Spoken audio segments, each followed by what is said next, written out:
Shalom Fellowship welcomes you for the Bible study. Today's topic is Making Better Financial Decisions. Let's be attentive and listen to the Word of God through Mr. G. Chidambaram. Good evening to all of you.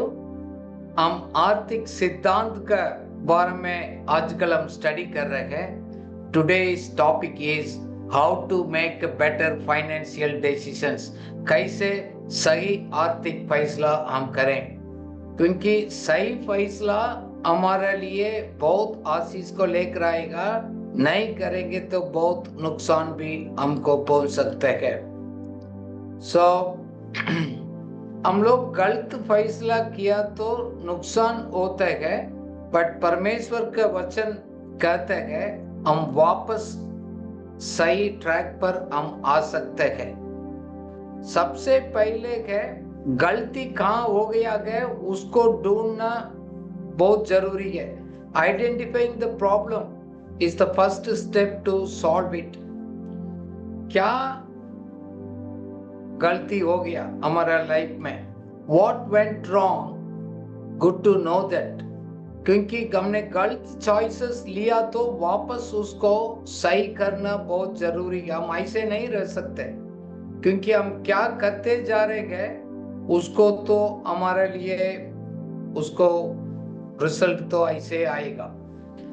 इसलिए क्या मैं कोशिश करता हूं आपको आर्थिक सिद्धांत को समझकर उसको प्रैक्टिस करना। प्रैक्टिस करना मीन्स उसी के अनुसार हम प्लान एडवांस में प्लान कर आगे करना है। काफी बार हम लोग बहुत अति आत्मिकता में चले जाते हैं, वो ऐसे नहीं करने का है। सही तरह योजना तैयार करना और एक जीवन का और एक हिस्सा को सही योजना तैयार कर उसके अनुसार चलना बहुत जरूरी है। खुदा ने क्या करना तो उन्होंने कर दिया है। हम ये नहीं बोल सकते खुदा देखेगा बोलकर, हम अपना काम को तो हमने करना पड़ेगा। We are responsible for our poor financial management. हमारा मैनेजमेंट, हमारा प्रबंधन आर्थिक स्थिति में सही नहीं है तो जिम्मेदारी हम गए, खुदा नहीं है। खुदा का तरफ से करने का सिद्धांत को हमको लिख कर दिया, समझ दिया है। उसको समझना भी जरूरी है, उसको पालन करना भी जरूरी है। काफी बार हम लोग एक बुद्धिमान सलाह नहीं लेते हैं, इसलिए हम गलत फैसला करना पड़ता है। We need to take the wise counsel, not the wrong counsel. हम प्रार्थना के साथ क्या कारण है उसको ढूंढना जरूरी है, नहीं तो नुकसान हमारा लाइफ को पहुंचा सकता है, हमारे जिंदगी को तोड़ सकते हैं। अभी हम इसलिए हम स्टडी कर रहे हैं भविष्य में कैसे इसको अवॉइड कर सकते हैं, नुकसान को कैसे हम रुक सकते हैं। हम इसलिए स्टडी कर रहे हैं। हो गया पिछले दिनों में प्रभु हमारा भविष्य के ऊपर इंटरेस्टेड है, इसलिए कोई भी है हमारा गलत फैसला से आज आपको नुकसान हो रहा है, आप अपना उम्मीद छोड़ने नहीं है। आज हम सिखाएंगे कैसे अच्छा फैसला हम करेंगे, क्योंकि better days are coming. Possible है, we don't know what the result will come tomorrow. इसलिए है हम लोग ध्यान से स्टडी करेंगे ताकि भविष्य में हमारा नुकसान को अवॉइड कर अच्छी तरफ हम कैसे आगे बढ़ सकते हैं वो हम सीखेंगे। नाउ एक जानना जरूरी है, how we made the financial decisions bad way. कैसे गलत तरीके से हम लोग फैसला कर चुका है। एक बात अपना आप को जस्टिफाई करना, मैं सही बोलकर ठीक है हो जाएगा, ऐसे नहीं होते। बजट बनाने का जरूरी नहीं है, प्लान करने का जरूरी नहीं है, ऐसे बोलकर अपना आप को जस्टिफाई नहीं करने का है। कुछ लोग तो मैंने देखा फैसला तो प्लान तो बनाते गए, बट निरंतर उसको फॉलो नहीं करते। एक दो महीने कर दिया फिर हम छोड़ दिया गए। Consistency is very important in the financial area है। मैं बहुत लोगों को स्टडी करता हूँ, आर्थिक सिद्धांत को कौन फॉलो करते हैं उन्हीं के जिंदगी में तो रिजल्ट को लेकर आते गए। आपको जिंदगी में वो काम नहीं हो रहे गए, उसको कारण क्या है वो आपने ढूंढना। Why it is not working, find out the reasons and make the course corrections. So पिछले दिनों को ये गलत फैसला आज हमको नुकसान पहुंचा सकता है, but we need to study those things. So मैं कोशिश करता हूं आपको कैसे वो बना सकते हैं। So you have to keep your financial plans ready all the times. देखो ये प्लान एडवांस में होते हैं, पैसा आने के बाद नहीं होते हैं। Plans to be keep it in ready, हम प्लान को तैयार कर कर हम रखते हैं। जैसे हमारा लाइफ में अलग अलग हिस्सा होते हैं, फाइनेंशियल प्लानिंग में बहुत होते हैं। पढ़ाई के हो सकते हैं, टैक्स का हो सकते हैं, मकान के बारे में, बच्चे के पढ़ाई के बारे में है, हम रिटायरमेंट के बहुत कुछ एरिया में हो सकते हैं। उस प्लान को बनाकर आपको सामने रखना बहुत इंपॉर्टेंट है। जैसे हम लोग अपना विजन स्टेटमेंट गोल सामने रखते हैं, आर्थिक विषय का भी हमने फाइनेंशियल गोल्स को भी लिखित रूप में रखकर बिना डिले करते हो गई और एक साल में बनाकर रिव्यू करना बहुत जरूरी है। पैसे वाला सभी लोग, बिजनेस वाला सभी लोग प्लान बजट बनाते हैं, योजना एडवांस में तैयार करते गए, काफी फंक्शन करते गए, फैमिली का बहुत बड़ा प्रोग्राम्स करते गए, पार्टी करते गए। अपना कैपिटल को लेकर फंक्शन नहीं करते, वो प्लान कर कर प्रॉफिट कमाएगा उसी को खर्च करते गए। कोई भी बिजनेसमैन अपना कैपिटल को नहीं खाते गए, उससे पैसे प्रॉफिट बनाकर उसको यूज करते गए। बिजनेस में एक कैश फ्लो प्लान होता है। उसमें कैश फ्लो प्लान होते गए, हमारा क्या क्या फाइनेंशियल एक्टिविटीज होगा, ऑपरेशनल कॉस्ट क्या होगा, मंथ एंड में क्या होगा, क्या निवेश करना है, ये सब कुछ इसका जरूर प्लान होते गए। कब पैसे चाहिए गए उसके अनुसार वो तैयार करते गए। साधारण व्यक्ति दो कार्य कर सकते हैं। हम लिखते हैं पहले ऑल द लिस्ट बना तैयार कर दोगे क्या क्या खर्च होगा, फिर उसको मैच करते गए हमारा आमदनी क्या क्या है। You have to list up all your income sources and your expenses. दूसरा है उसको मैच नहीं हो पा रहे तो और कोई हेल्प नहीं कर सकते, खुद आप ही करना पड़ेगा। क्या क्या तरीके से हमारा आमदनी को बढ़ा सकते हैं और खर्चा को कम कर सकते हैं। We have to do that things. काफी बार क्या करते हैं लोग, चलो हम अगले साल से करेंगे, बाद में करेंगे, बाद में नहीं आते हैं।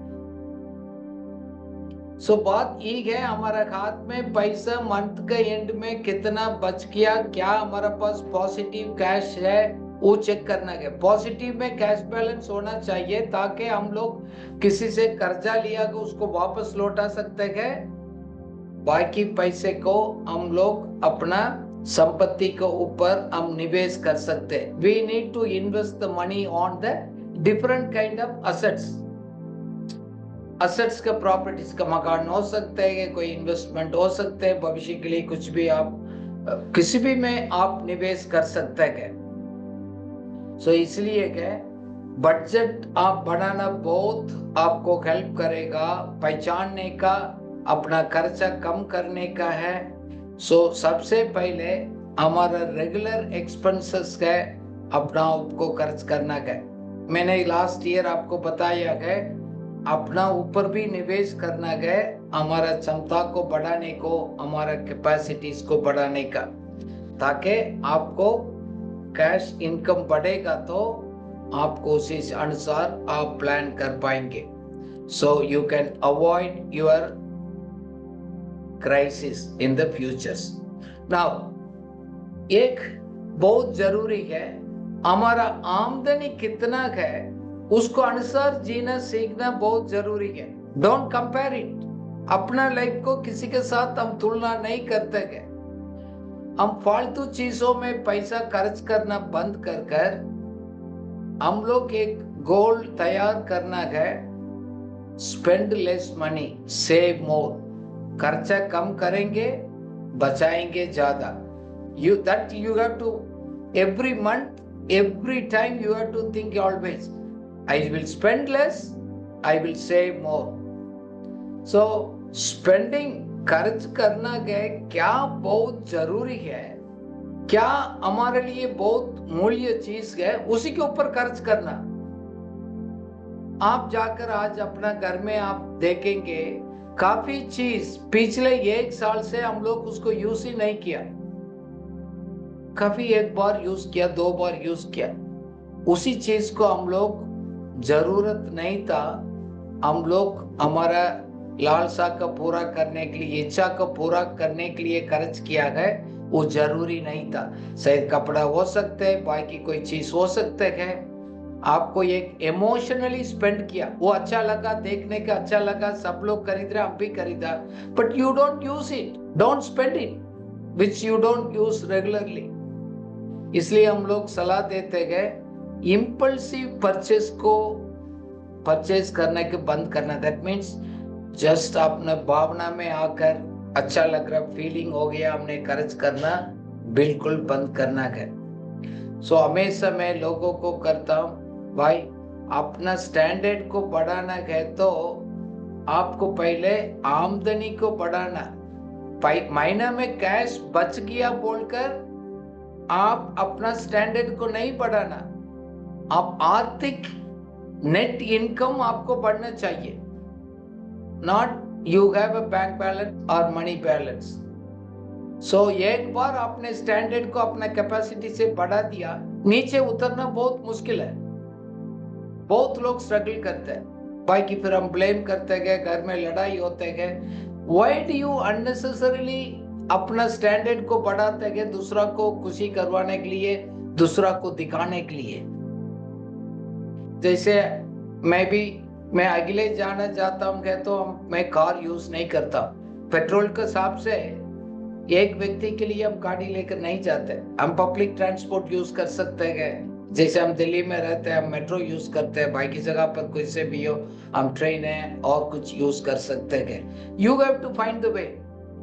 थोड़ा थोड़ा तो बचाव करेगा तो उसको एक काम में आएगा। सपोज आपको रेंट भी ज्यादा दे रहे हैं तो हम एक मकान खरीद सकते हैं। सपोज मकान का कैपिटल बहुत ज्यादा है, आपको रेंटल इनकम कम है, उसको खरीदना वेस्ट है। काफी बार वो तो इंडिविजुअली आपको एनालाइज कर चेक कर फैसला करना। सपोज मैं 10,000 रेंट दे रहा हूँ, उसको 1 करोड़ और 1.5 करोड़ के ऊपर मकान खरीदना, वो हमारे लिए 1% के नीचे के इंटरेस्ट है। It's actually the waste. So if you are a businessman, they will invest the money in a better way. So you have to make it depending upon the place, depending upon the appreciation value, बहुत कुछ factors है, उसी के अनुसार हम फैसला करते हैं। You know, not because of everybody is doing, we should do that, ऐसे वो जरूरी नहीं है। So इसलिए है मैं आपको एनकरेज करना चाहता हूँ, you need to explore the higher income opportunities by improving your knowledge and the skill. आपका ज्ञान को, अपना कुशलता को आपको बढ़ाने का, उसको आगे में इम्प्रूव करने का मौका क्या है, उसको ढूंढना बहुत जरूरी है। बहुत बार क्या होता है, आज का जनरेशन्स में है हार्ड वर्किंग करना पसंद नहीं करते, और उसको हम सोच रहे हैं कोई रिस्क लेना भी इंटरेस्ट नहीं है। They don't want to take a risk, they don't want to take a challenging jobs. Suppose हम रिस्क टेकिंग और चैलेंज टेकिंग जॉब नहीं लेते गए, हम धीरे धीरे आलसी हो जाते हैं, slothful, you will become a lazy person. जब हम आलसी आते थे, हम काम करने के लिए मन नहीं थे, एक्स्ट्रा कुछ इनिशिएटिव के लिए मन नहीं लगता है, फालतू समय बिताएंगे, इधर उधर घूमते रहेंगे, काम करने के लिए मन नहीं आता है, 2 घंटे ऐसे वेस्ट करेगा। That means you are lazy to work. So आलसी का आदत को बिल्कुल हटाना हमारे लिए जरूरी है। उसी समय को हम लोग अपना कुशलता को बढ़ाने के लिए हम खर्च करना बहुत जरूरी है। हम लोग एक short term goals, long term goals, financial goal set करते हैं। जैसे मंथली बजट है, वो ईयरली बजट है, लॉन्ग टर्म बजट है। वो हमारे लिए एक गोल, एक लक्ष्य होना बहुत जरूरी है। लक्ष्य नहीं है तो आपको इंटरेस्ट भी नहीं होगा, मोटिवेशन नहीं होगा, सेल्फ इनिशिएटिव भी खत्म हो जाएगा। मैं बोलता हूं काम करने वाला को, आप अपना आप को एक एक्सेलेंट एक वर्कर बना दो, बहुत अच्छा। आपको परफॉर्मेंस सेटिस्फैक्टरी होना चाहिए। काफी लोग दिखावा के लिए काम करते हैं, काफी लोगों को काम, उसको परफॉर्मेंस को हम एवेल्युएशंस करेंगे, क्या एक्सेलेंट है, ग्रेट है, गुड है, सेटिस्फैक्टरी है, एवरेज है, अनसेटिस्फैक्टरी है, पुअर है। सपोज आपको सामने पिक्चर में दिख रहे हैं 7 कैटेगरी में हम कौन सा है। हम लोग अपना आप को तो हम बहुत अच्छा बोलते हैं, बट आपको सामने काम देने वाला है, आप किसके साथ रहते हैं, वो लोग सोचना है।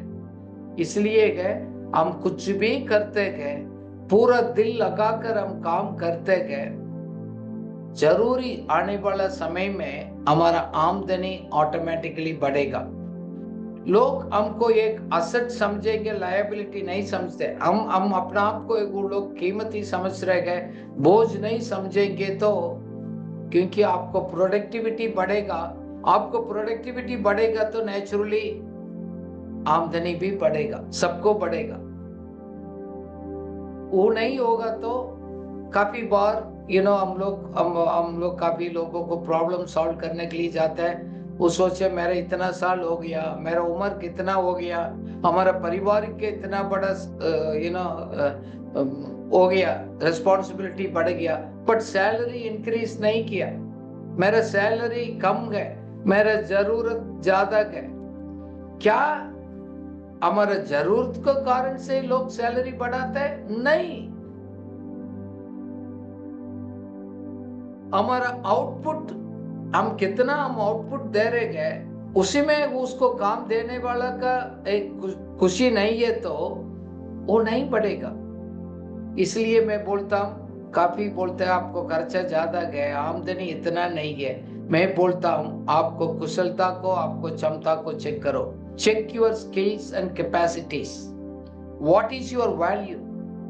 आपने पिछले 1 साल से 2 साल से अपने कैपेसिटी को, अपने स्किल सेट को इंप्रूव किया, और जैसे था ऐसे है। check those things. So we always, इसलिए हम बोलते हैं 3 चीज होते हैं। आपको कॉम्पिटेंस को बढ़ाना है तो 3 चीज को ऊपर ध्यान देना पड़ेगा, नॉलेज, स्किल्स एंड एटीट्यूड। आपको ज्ञान को आगे बढ़ाना, अपना कुशलता को, अपने क्षमता को आगे बढ़ाना, साथ साथ आपको रवैया को भी पॉजिटिव वे में रखना है। If it is a bad attitude, you are lost. आपके पास स्किल सेट नहीं है, बस वो भी प्रॉब्लम है। आपको समझदारी नहीं है, बेटर अंडरस्टैंडिंग नहीं है, बहुत स्लो है, वो प्रॉब्लम हो सकता है। काफी बार हम बोलते हैं एडिशनल रिस्पॉन्सिबिलिटीज लेने के लिए आपको इच्छा रखना बहुत जरूरी है, ताकि आपको कॉम्पिटेंस स्किल बढ़ेगा। जैसे कर रहे उससे करने से तो दुनिया पूरा करेगा, आपको वैल्यू कैसे बढ़ेगा? Take some additional responsibilities, take up the new things that will improve your skills and knowledge and your attitude. वो नहीं बढ़ाएंगे, हमको रास्ता में ऑफ वे में छोड़ेगा लोग, तो समय बताएगा। काफी लोग कम बोलता हूँ, otherwise you have to find a higher income job. काफी बार लोग स्ट्रगल करते गए, हमारा के लोग ज्यादा सैलरी नहीं देते मार्केट में। सिर्फ मार्केट में मिलने वाला कभी मिलते हैं, आपको क्यों नहीं मिलता है? सो समथिंग, आप अपना पर्सनल टाइम को प्रॉपरली यूज नहीं किया, वो स्किल सेट आपको पैसा लेकर कमाने को मदद नहीं कर रहे हैं। Explore and improve your skills and your knowledge and your attitudes. Now, साथ में एक इम्पोर्टेंट चीज है, पहले हम लोग बचत करना, बाद में खरीदना है। छोटा छोटा सेविंग्स है, रेगुलरली करना बहुत जरूरी है। इसलिए हम सिस्टमैटिक मंथली उसको फिक्स करने का है, वो करने का बहुत जरूरी होते है। You need to start regularly saving, क्योंकि बाइबल बताता है अपना पैसा को बारिश का दिन में बचा कर रखना। नीति वचन 21:20 में लगा है, save the money for the rainy day. पढ़िएगा हिंदी में। बुद्धिमान के घर में उत्तम धन और तेल पाए जाते हैं, परंतु मूर्ख उनको उड़ा डालता है। आमीन। आमीन। So we need to save so that हमारा घर में क्या जरूरत है वो पूरा हो सकता है। मैं काफी बार फॉर्मूला सिखाया गया ना, 10% को आप दे रहे हैं, 10% को आप बचत करते हैं, 80% को आप खर्च कर सकते हैं। इवेंचुअली आप मूविंग आगे बढ़ना है 20 into 80%. At least start 10 and 80. This is the must if you wanted to really to grow. उसको बढ़ा सकते हैं। आपको आमदनी बढ़ने के साथ साथ आप कितना कमाते गए उतना का आप उड़ा देते गए, आप खर्च कर देते गए। बहुत बड़ा मिस्टेक आप करते गए लाइफ में। If you are spending whatever you are making, it is a very big mistakes. वो आदमी हमेशा कर्जा में रह गया। You will live on the credit only. इधर से उधर लिया, उधर से आपको पता नहीं कितना आता है, वो चला जाता है। Something that is the poor financial management systems. इसलिए है हम आर्थिक सिद्धांत में एक भंडारी का एक सिद्धांत है, स्टीवर्डशिप प्रिंसिपल्स भी है। हम बोलते गए वो ऑर्डर को चेंज नहीं करना, वो 4 को मैं बार बार कहाँ भी मिलता हूँ बोलता हूँ। You need to work hard working, कमाना है, फिर देना है, फिर बचत करना है, और फिर इसके बाद खर्च करना है। सो खर्च करने के पहले बचत करना, बचत करने के पहले आप देने के अकाउंट में देना है, उससे पूरा करने के लिए अच्छा कमाना भी है। So you need to also save the things, very very important. Little आपको कम सैलरी है, कितना भी गए, वो सेविंग इज अ हैबिट, वो कल्टीवेट करना पड़ेगा, अपना आप नहीं आएगा। कोई इंसान सोचते मेरे पास ज्यादा पैसा होगा मैं करूंगा, वो कभी नहीं होता है, आपको कभी मौका ही मिलेगा नहीं। Start wherever you are, at least 10%. So it is not what you make but what you have, it is a matter. आप कितना कमाते नहीं है, आज आपके पास कितना है वो बहुत जरूरी है। इसलिए हम लोग में बोलता हूँ अपने पॉकेट में, पर्स में हम ज्यादा पैसे नहीं रखते हैं। तो रखेगा तो खर्च करेगा, तो इसलिए किस किस को देने का, तुरंत देने का, लास्ट मिनट में नहीं, फर्स्ट वीक में उसको देने का है। वो बोलते हैं उसको बाद में दे देंगे, बाद में फिर परेशान हो जाता है। सो किसको पहले देना गए उसको देना पड़ेगा, नहीं है तो कर्जदार आकर आपको घर के सामने आकर चिल्लाएगा, आपको फोन आएगा, आपको लोग डिस्टर्ब करेगा। सो किसको किसको आपने देना गए, whomever you owe the money, first you need to pay it.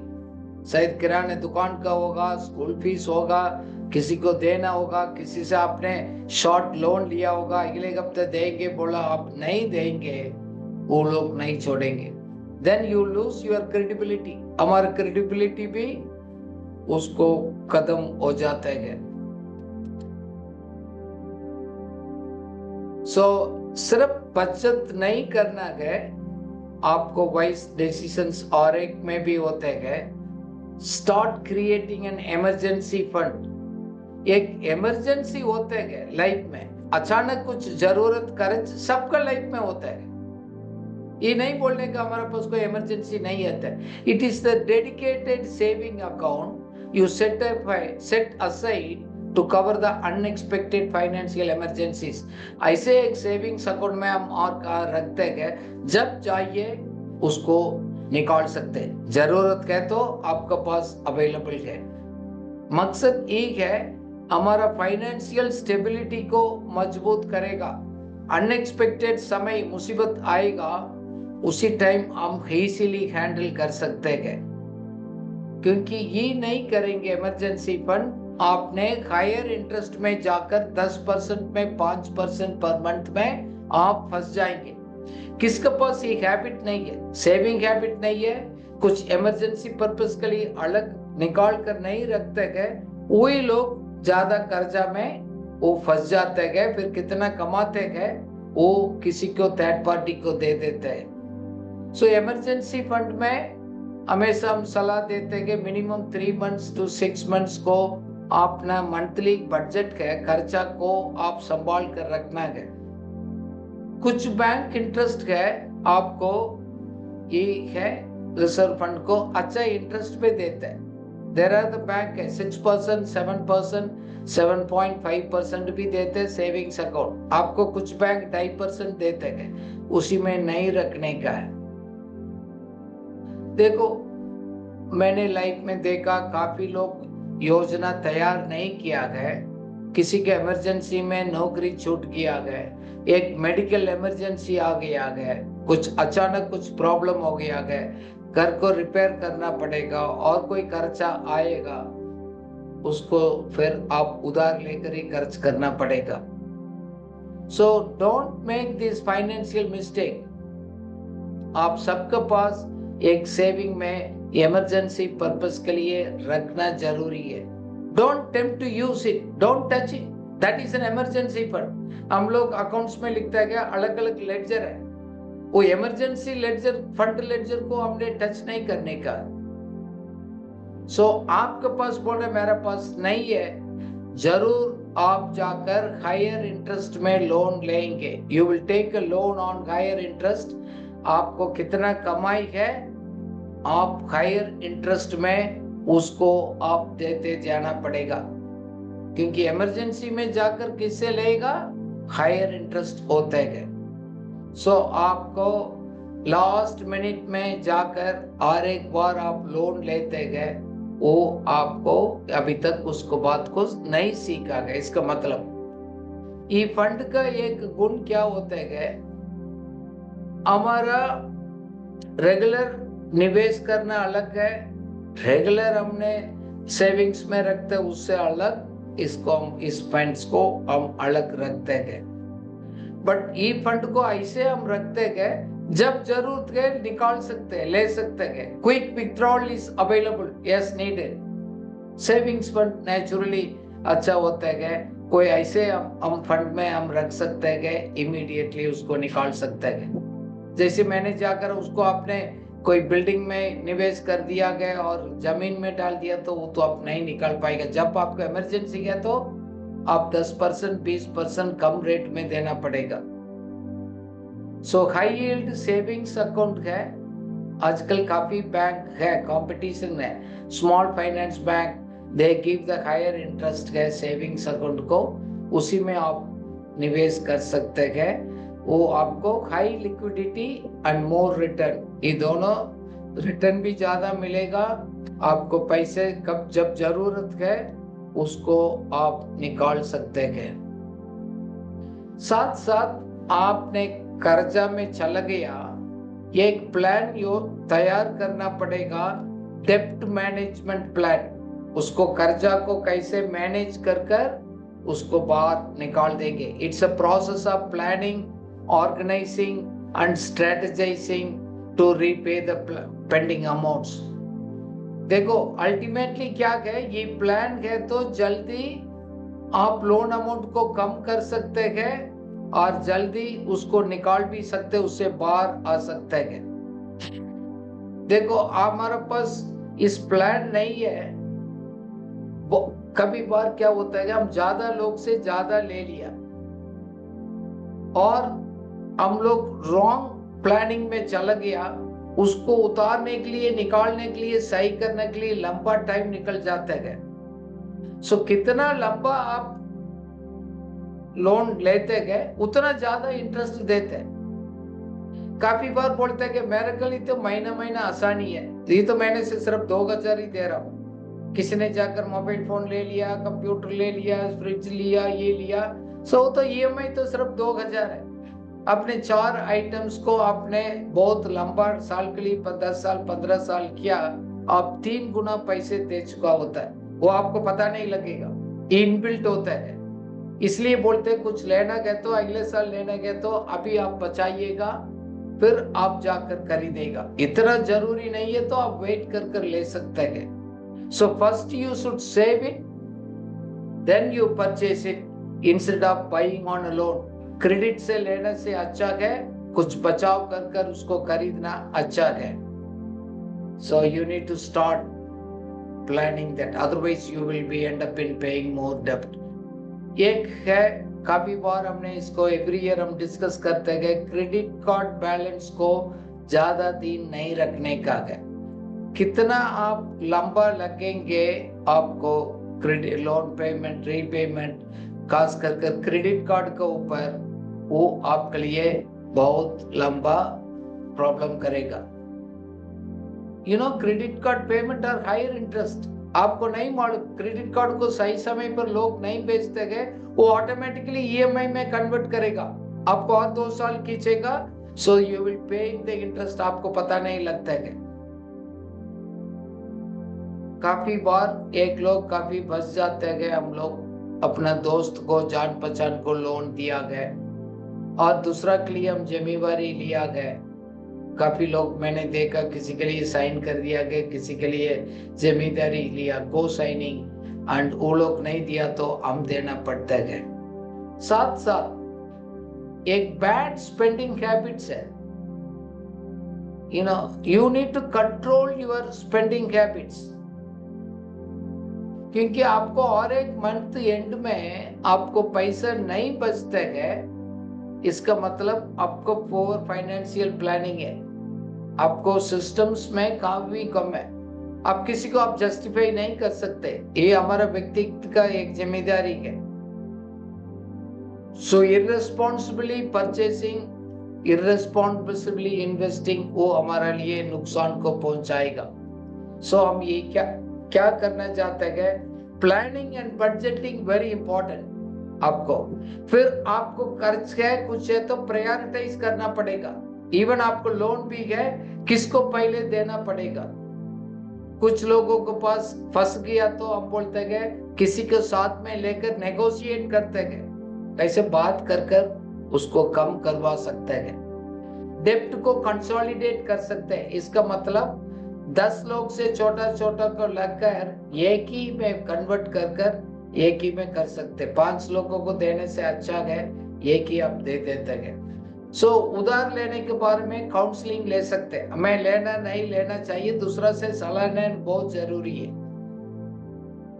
उसको कैसे मैनेज करना, एक डेप्ट मैनेजमेंट लिस्ट होता है, उसको भी आप तैयार कर सीखकर आप उसको मैनेज कर सकते हैं। नहीं है तो है वो लोन लंबा समय के लिए आपको लेकर जाएगा, आप उसको मल्टीपल टाइम्स में आपको 2-3 टाइम्स उसको आप पेमेंट करना पड़ेगा। We need to be very careful. एक बैड लोन फाइनेंशियल डिसीजन में एक सावधान रहना है इंश्योरेंस पॉलिसीज के ऊपर। इंश्योरेंस पॉलिसी क्या होता है, एक लीगल कॉन्ट्रैक्ट है। हम लोग एक इंश्योरेंस कंपनी के साथ कुछ टर्म्स एंड कंडीशंस में हम अलग अलग पॉलिसी लेते हैं, लाइफ के ऊपर, हेल्थ के ऊपर, होम के ऊपर, ऑटोमोबाइल के ऊपर और कुछ के ऊपर, डिसेबिलिटी के ऊपर, बहुत प्रकार का होता है। वो लिखित रूप में कॉन्ट्रैक्ट होता है, लंबा समय के लिए होता है, इसलिए जानना बहुत जरूरी है। टर्म्स एंड कंडीशंस, वो छोटा लेटर में लिखा होता है टर्म्स एंड कंडीशंस अप्लाई। वो टर्म्स एंड कंडीशंस क्या अप्लाई हो रहा है, लोग हम पढ़ते नहीं है, मोस्टली पढ़ते नहीं, हम साइन कर देते हैं। काफी बार उसमें जानने के क्या क्या कवर होते हैं, कवरेज क्या है। कुछ होते हैं फर्स्ट ईयर का कवर नहीं होता है, कुछ खर्चा है किसके लिए हम सोच कर लेते हैं वो इंक्लूड ही नहीं होता है, एक्सक्लूजन है। क्या क्या उसमें इंक्लूड नहीं किया गया वो भी जानना बहुत जरूरी है। जल्दी में आप नहीं लेने का है। सो क्लेम है, किसको उसको क्लेम करने का क्या प्रोसेस है, प्रीमियम पेमेंट हम लोग कितना करना, महीना में करना है, साल में करना है, वो भी देखना है, फिर कितना साल का करना है। आप पहले फिक्स नहीं करेंगे, एजेंट आपको लंबा करेगा। अभी हम लोग एक जान पहचान बोलकर हम लोग टिक नहीं के उनको ऊपर छोड़ दिया, हमारे एक पॉलिसी के ऊपर 50 साल के ऊपर टिक कर दिया। सो 50 साल का उनको कमीशन मिलेगा वो रिटायरमेंट ऑर्डर के टाइम तक, और हमको उन्होंने नहीं करते गए। सो बहुत प्रकार के इंश्योरेंस प्रोडक्ट्स गए, लाइफ इंश्योरेंस है, मेडिकल इंश्योरेंस है, बहुत प्रकार के होम अप्लायंसेस के ऊपर है। वो सोच समझ कर लेना, जल्दी बात में कभी नहीं लेना। किसी ने आपको दबाव कर ले साइन करवा रहे हैं, प्लीज मत करिएगा। सो कुछ ऐसे इंश्योरेंस होते हैं रिस्क कवर के लिए होते हैं। रिस्क कवर के क्या होता है, कुछ हमारा हो गया, हमारा परिवार के एक सुरक्षित होते हैं, फैमिली प्रोटेक्शंस होते हैं, उसी को प्रोटेक्ट करने के लिए कुछ कवर्स होते हैं, वो सेविंग्स नहीं होते हैं। रिस्क कवर पॉलिसीज आपको सेविंग्स नहीं होते हैं। काफी बार क्या करते हैं हम लोग, इस सेविंग्स बोलकर हम इंश्योरेंस पॉलिसी लेते हैं, उसमें रिटर्न बहुत कम है। मिनिमम आपको मैक्सिमम 6% ही मिलेगा, ज्यादा नहीं।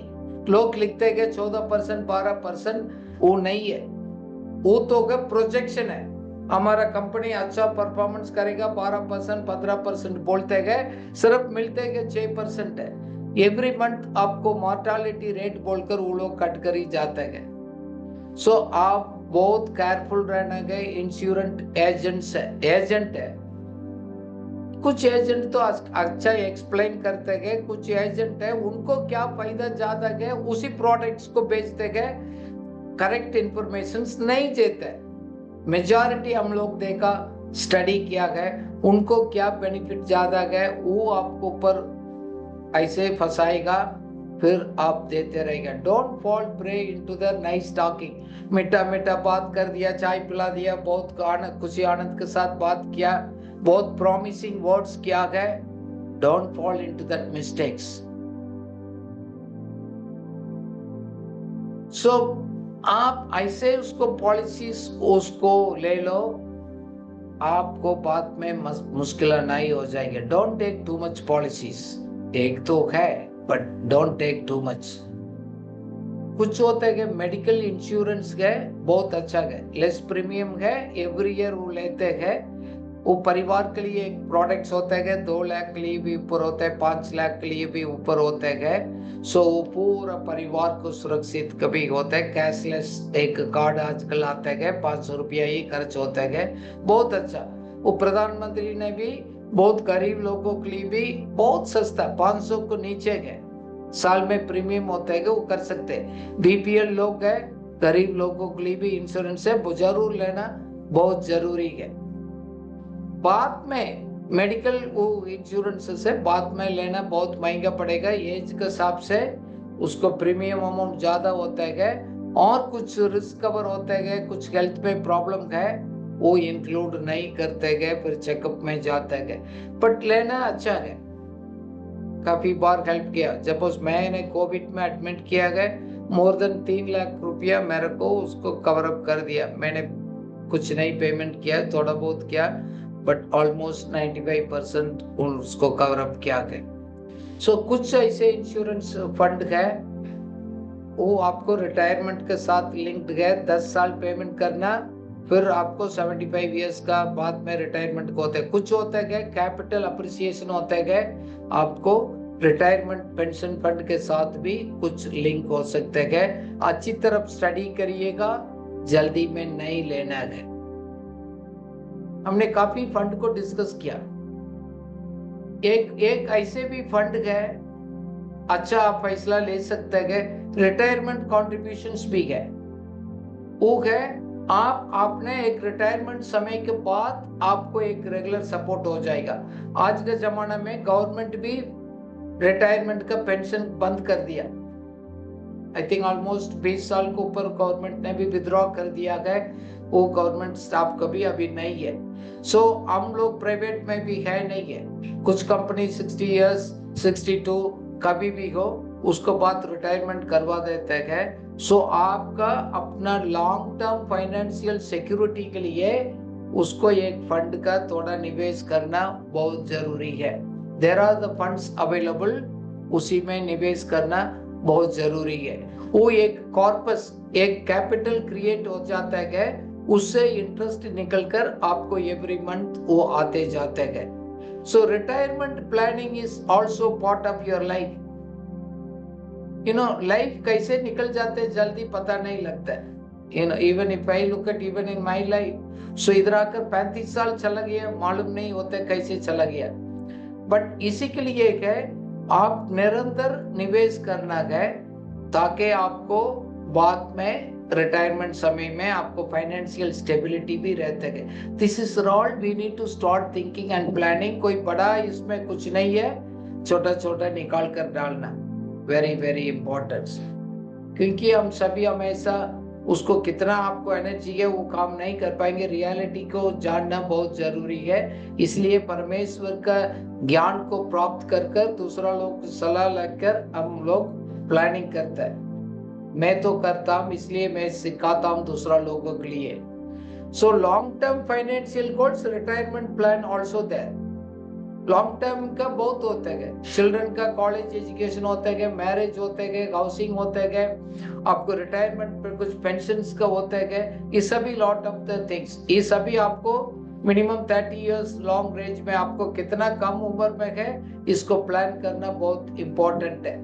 आप एडवांस में प्रिपेयर नहीं करेंगे सो आपको रिटायरमेंट एज में है आप तकलीफ में रहना पड़ेगा। वो ऐसे एक समय आएगा आप फ्रेंड्स के साथ आप अपना लाइफ आप एंजॉय करेंगे, बैठेंगे, चलेंगे, मिलने जाएगा, उसी टाइम बहुत मुश्किल होगा। We should actually enjoy your life, पहले भी बाद में भी उसको है। अदरवाइज आपको बहुत दर्द महसूस करना पड़ेगा। नहीं है तो गए पारिवारिक लोग, बच्चे लोग को ऊपर निर्भर रहना पड़ेगा, छोटी छोटी बात को ऊपर, वो ठीक नहीं रहेगा। सो एक आजकल काफी स्कीम है, पेंशन फंड है, वो लॉन्ग टर्म का होता है, उस अकाउंट में आप बीच में विड्रॉ नहीं कर सकते हैं, वो आप उसी में पेंशन अकाउंट में पेंशन फंड में डाल सकते हैं। प्लीज आप स्पिरिचुअलाइज मत करना है। आपको एक आर्थिक आजादी में पर्सनल लाइफ में एक्सपीरियंस करना है। परमेश्वर की भी इच्छा है, खुदा हमारा लाइफ में वो जाते भी है। सो स्टार्ट इन्वेस्टिंग, निवेश करना शुरू कर दो।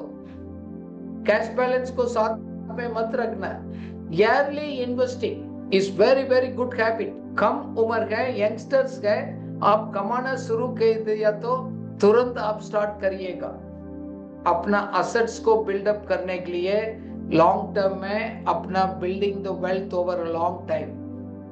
बहुत कितना लोग स्टार्ट किया है कम उम्र में है, उन्हीं का बेनिफिट कंपाउंडिंग इंटरेस्ट बेनिफिट को उसको मिलता है। वो कंपाउंडिंग इंटरेस्ट क्या होता है उसको रियली समझना, आपको 20-30 साल के बाद उसको इफेक्ट पड़ेगा। वो लाखों में वो मल्टीप्लाई होता है। Even if you start saving 5,000 rupees every month हो सकते हैं, तो आप अपना रिटायरमेंट एज में अगले पीढ़ी का आपको करोड़ छोड़कर जा सकते हैं। इट्स नॉट पॉसिबल, क्योंकि हमारा प्लानिंग हमारा माइंड में सेट नहीं हो गया। आया कमाया खर्च कर दिया, हमारे डे टू डे लाइफ में सिया इतना नहीं सोचते, इसलिए गए हम लोग निरंतर हमारा एक इकोनॉमिक स्टेबिलिटी नहीं हो पाता है। पावर ऑफ कंपाउंडिंग मैंने सीखा। किसी ने 5 साल पहले आप स्टार्ट कर दिया, आप 5 साल के बाद सोचा, कभी उसको आगे आप जीत नहीं पाएंगे, वो आगे चला जाएगा। क्योंकि द कंपाउंडिंग एक्सपोनेंशियल ग्रोथ है, वो 5 साल पीरियड भी बहुत महत्वपूर्ण रखता है। सो प्राइवेट फंड से प्राइवेट वो है उससे बचकर रहना है। रिस्की इन्वेस्टमेंट बहुत खतरा है, क्योंकि आपको कैपिटल को नुकसान पहुंचना है। आपको कमाएगा तो नहीं है, तो कम से कम अपना कैपिटल को लूज नहीं करना। लोग आपको मिसगाइड कर आपको नुकसान पहुंचा सकते हैं। गवर्नमेंट बॉन्ड्स है 8% 9% में होते हैं, स्टॉक्स है लॉन्ग टर्म में अच्छा है वो देते हैं। आपको नहीं मालूम ये मैं ट्रेडिंग कर रहा हूँ ये कर रहा हूँ, उसमें 90% लोग ट्रेडिंग में लॉस होते हैं। ये एक गेम है, सो ये आपको मालूम नहीं है। सो ये mutual funds and all it will be very dangerous. Okay, but एक रियल एस्टेट प्रॉपर्टीज में आप कर सकते हैं। जैसे एक अच्छा एरिया डेवलप हो रहा है, नया प्लॉट कट रहा है, काम भी न्यू एरिया को डेवलप हो रहा है, स्टार्टिंग में आप इन्वेस्ट करिएगा, बाद में लेंगे तो मैं कहाँ भी प्लॉट काट रह गया आपने कुछ बचा कर रखा उसी में इन्वेस्ट करिएगा। कुछ लाख रुपया का सबसे ज्यादा बेस्ट आपको रिटर्न उसमें मिलेगा। कुछ म्यूचुअल फंड्स भी होते हैं उसको मालूम नहीं है तो उसमें मत डालने का है, सो आपके लिए महंगा पड़ सकते हैं। एक टैक्स वाला है आपको 10% 20% 15% दे रहे हैं। टैक्स सेविंग इन्वेस्टमेंट भी है, उसी में कर सकते, 5 साल ब्लॉक कर सकते, वो भी अच्छा है। सो हम लोग पढ़ाते हैं डाइवर्सिफाई योर पोर्टफोलियोस। आपको निवेश करते हैं एक ही टोकरी में सभी अंडा को नहीं रखना। सो दैट मीन्स अलग अलग होते हैं, कोई हाउसिंग स्कीम में होते हैं, कोई स्टॉक में होते हैं, किसी ने आजकल गोल्ड में इन्वेस्ट कर सकते हैं। आप गोल्ड खरीद नहीं सकते, आप पेपर गोल्ड ले सकते, इन्वेस्टमेंट में आपको यूनिट्स मिलेगा।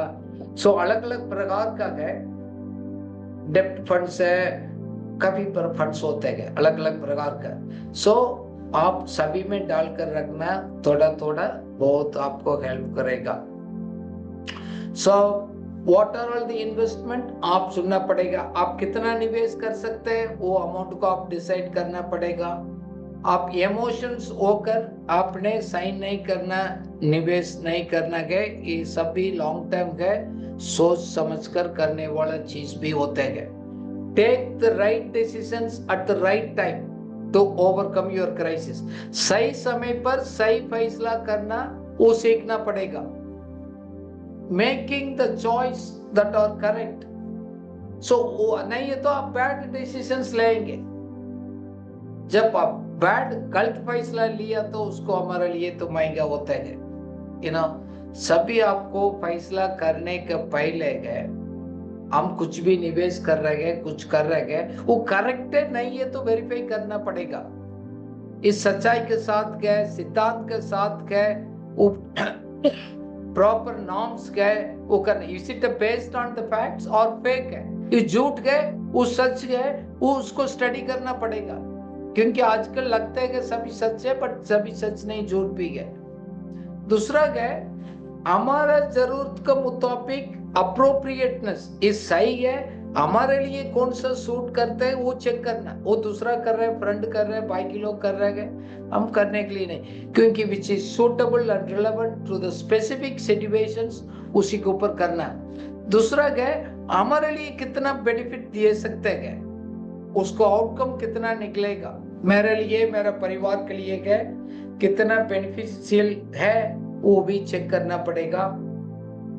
इसको सोच समझकर हम लोग वो करना पड़ेगा। साउंड रीजनिंग, देखो लोग आजकल ज्यादा सोचते नहीं, लॉजिक सोचना, एविडेंस के साथ सोचना, क्लियर अंडरस्टैंडिंग होना है, सही तरह उसको एवॉल्युएट कर कर देखना है, हमारा दिमाग को इस्तेमाल करना बहुत जरूरी है। लोग आजकल ज्यादा नहीं सोचते हैं, साउंड रीजनिंग बहुत कम हो गया है, वो भी हमारे लिए जरूर है। सो मेरा ये आशा ये है, किसी ने गलत फैसला किया है तो आप सोच समझ लीजिएगा, खुदा से प्रार्थना करिएगा, अच्छा लोग से आप सलाह ले लीजिएगा, आप वापस सही ट्रैक पर आ जाएगा। नहीं है तो आप सही निवेश करना शुरू करेगा तो आप भी आशीष पाएगा, आपको द्वारा परिवार भी ठीक रहेगा। सो कुछ भी गलती हो गया अभी हम उसको वापस आ सकते हैं। हमने सिखाया आपको कारण क्या हो गया, मिस्टेक कहाँ गए, कैसे करेक्ट करना है, रिकवरी प्लान क्या है, उसको करना है। कभी आपको मालूम नहीं है तो प्रोफेशनल हेल्प लेना गलती नहीं है। आजकल उसी में स्टडी करने वाले एक्सपर्ट्स के राइट काउंसिल भी लेना बहुत जरूरी है। पुराना मिस्टेक्स को आप भूल जाकर अभी आने वाला समय में अच्छा फैसला, आर्थिक विषय के ऊपर अच्छा फैसला करना शुरू करिएगा, क्योंकि हम आज बोएंगे तो हम कल काटेंगे। फिर so today we will reap it tomorrow. But हम लोग मालूम नहीं बोलकर हम ऐसे केयरलेस रहेगा, हमारे लिए महंगा पड़ सकते हैं। दूसरा लोग से भी हम सीख सकते हैं। मैं आज भी मेरे टीम के साथ डिस्कस कर रहे थे, you need to ask questions and find the solutions. कैसे गए, what, where, how, when, why, how. ये हाउ, W एंड H 5 बार 6 बार आप पूछ लिएगा, वो आपको लर्निंग समझ अच्छा होगा। आस्किंग क्वेश्चंस गलत नहीं है। लोग सोच रहे हैं, शर्म लगता है, फील करेगा, महंगा तो आपको पड़ेगा, प्रॉब्लम तो आप ही फंसेंगे। जब मौका होता है पूछने में कोई गलत नहीं है। If you learn the financial principle at the young age, आप कम उम्र में इस आर्थिक सिद्धांत को आप समझेंगे, वो आप आशीषित जीवन बिता सकते हैं। बिकॉज कौन कौन उसको फॉलो कर रहे हैं, वो सबके लिए वो काम करते हैं। वो आपको चेहरा देकर नहीं काम करते गए। The principles will work all the times. So मेरा ये प्रार्थना यही है, so you will make a wise decisions. आर्थिक विषय के ऊपर सही प्लानिंग सही समय पर करेंगे। सो गलत फैसला को भी रिकवरी कहते हैं, वापस कैसे आना है उसी के भी प्लान कर सकते हैं, वो वापस आ सकते हैं। मैं आपसे विनती करता हूँ, उसको आप स्टार्ट प्लानिंग इन एडवांस। जानकारी ले लिएगा, सोच समझ लिएगा, स्टडी करिएगा। किसी दबाव में किसी इमोशनल फैसला नहीं करना है। लेट्स प्रे, ताकि खुदा आपको इसको मदद करेंगे। पिता परमेश्वर, हम प्रार्थना करते गए, हम आपको ऊपर भरोसा करते गए प्रभु, हमको ज्ञान दिए, समझ दिए, ताकि हम सही फैसला हम कर सकते हैं आज से। काफी बार हमारा सोच समझ कर ना करने के कारण, हमारा फैसला दूसरा को ऊपर छोड़ने के कारण, किसी के दबाव में आकर, किसी को चालाकी में आकर और किसी के साथ हम कंपेयर कर और इमोशनल होकर हमने बहुत काफी गलती भी किया। कुछ हम लोग देना, बचत करना, सेविंग एंड इन्वेस्टिंग सीखा नहीं। लॉर्ड हेल्प अस और follow minimum at least 10 into 10 into 80% formula. सभी के जीवन, कितना लोग आज सुना गए, उसको अपना लाइफ में इसको प्रैक्टिस करने को, प्लान करने को मदद करिएगा। कितना लोग कर्जा में गए, तकलीफ में गए, उस रिकवरी प्लान में वापस लौटने को सहायता करिएगा। कितना लोग प्रभु आज समझा गए, अपना ऊपर निवेश कर अपना क्षमता को, कुशलता को, अपना कैपेसिटीज को बढ़ाने को मदद करिएगा। लॉर्ड, अपना जिंदगी का हमें जिम्मेदारी है, हम किसी को ब्लेम नहीं कर सकते हैं। Lord help us to improve and increase our efficiency and our value, ताकि लॉर्ड हमारा जीवन को दोबारा अच्छा एक आर्थिक कमाई हो सकता है। इन जीसस नेम, आमेन, आमेन।